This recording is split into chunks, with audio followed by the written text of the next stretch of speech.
This is the story of a forgotten child. Viewer discretion is advised for this one, as it deals with some dark subject matter. It was an ordinary day in a quiet neighborhood. Birds tweeted, the wind rustled through the trees, and children played. But inside one house, a nightmare was unfolding. Young Emma sat alone in a dark room, her cries echoing through the empty halls. Her pleas for help went unanswered, swallowed by the oppressive silence of the house. She felt utterly alone, abandoned in her own personal hell.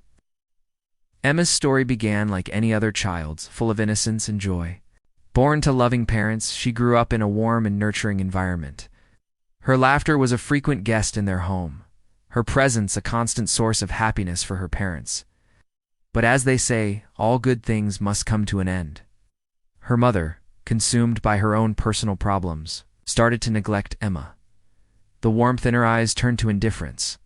The hugs became less frequent, and the bedtime stories were replaced by harsh reprimands. Emma's father, once a pillar of strength, fell ill, leaving her mother to manage both the household and his care. The weight of responsibility caused her to snap. She started treating Emma, who was only 6 years old at the time, like a little adult, constantly criticizing her and making her do chores that were far from age-appropriate. It was as if the happy memories of Emma's early childhood were being erased, replaced by a harsh, unforgiving reality. But it wasn't just about the chores.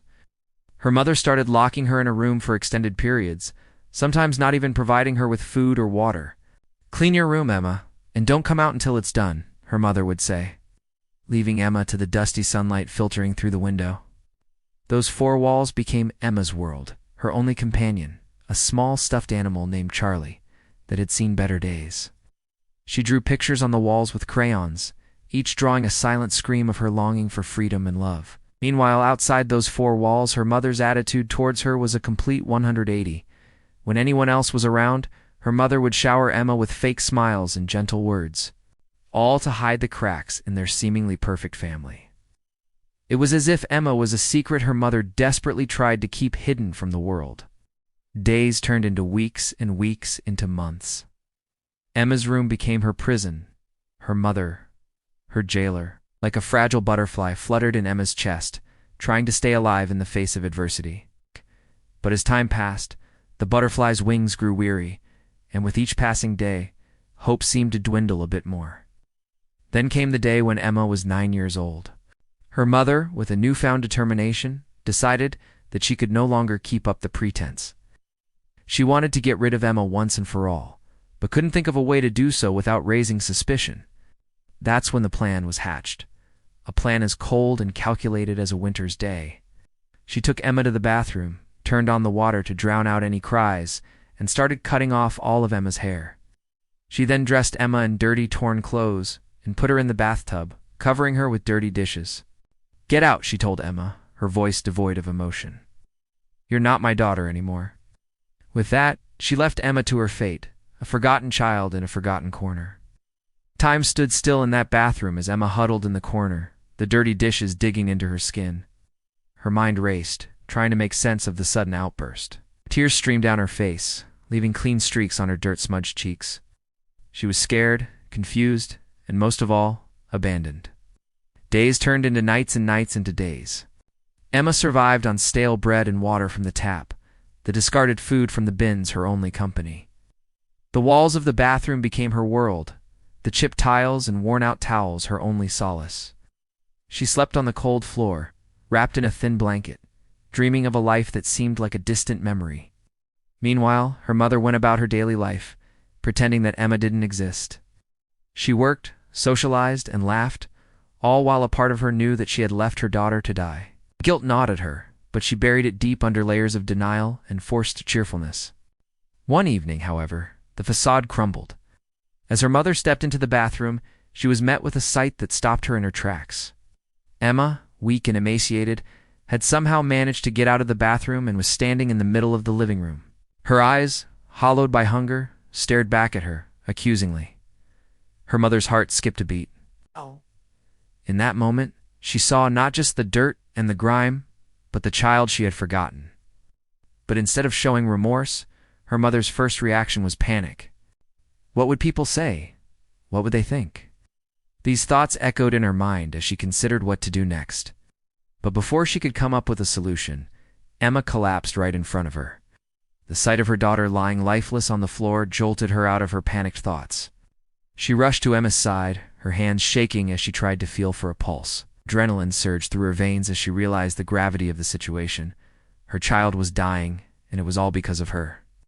Her mother's heart, hardened by neglect, started to crack under the weight of her guilt.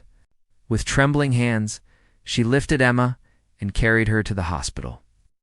As the ambulance sped through the city, her mother's thoughts raced. How did she let things get so bad?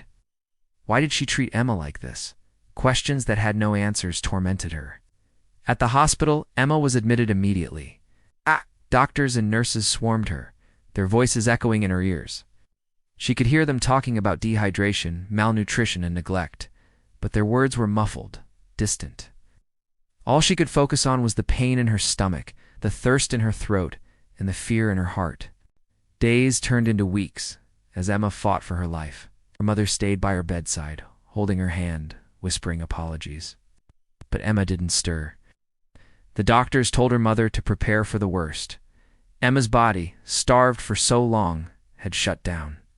There was little they could do. As Emma lay there, her tiny chest rising and falling with each shallow breath, her mother's guilt grew. She realized the extent of what she had done. The neglect, the isolation, the abuse, all of it was a testament to her failure as a mother. Then, unexpectedly, Emma's eyes fluttered open. Her mother's heart leaped. Was this the end of her suffering? Could Emma actually make a recovery? The doctors were surprised.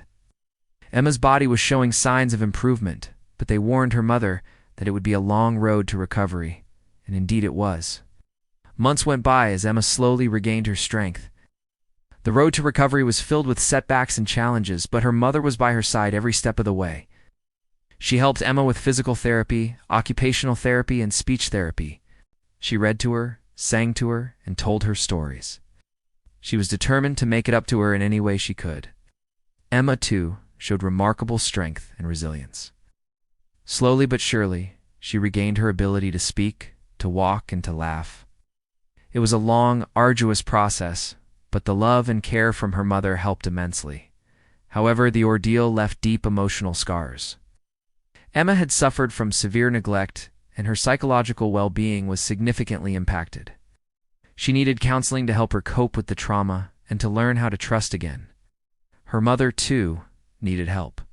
She had to confront her own issues and seek therapy to understand why she had acted the way she did. As time passed, Emma and her mother grew closer than ever before. They talked openly and honestly with each other, sharing their feelings and their fears. Emma learned to forgive her mother, understanding that she, too, was a victim of her circumstances. Emma's recovery was nothing short of a miracle. The doctors were amazed by her progress. Her mother's dedication played a significant role, but Emma's inner strength was also a major factor. She refused to let her experiences defeat her. Instead, she channeled her pain into a desire to live, to heal, and to hope. Today, Emma lives with her mother, but not in that same house. They moved into a new place where fresh flowers bloom in the garden and birds tweet merrily in the trees. Their home is filled with laughter and love, a stark contrast to the dark past they endured. Emma's story is a reminder for all of us that love and connection are essential for a child's development. Neglect can have devastating consequences, but with love, care, and support, even the most broken child can heal. It's a testament to the strength of the human spirit and the power of forgiveness.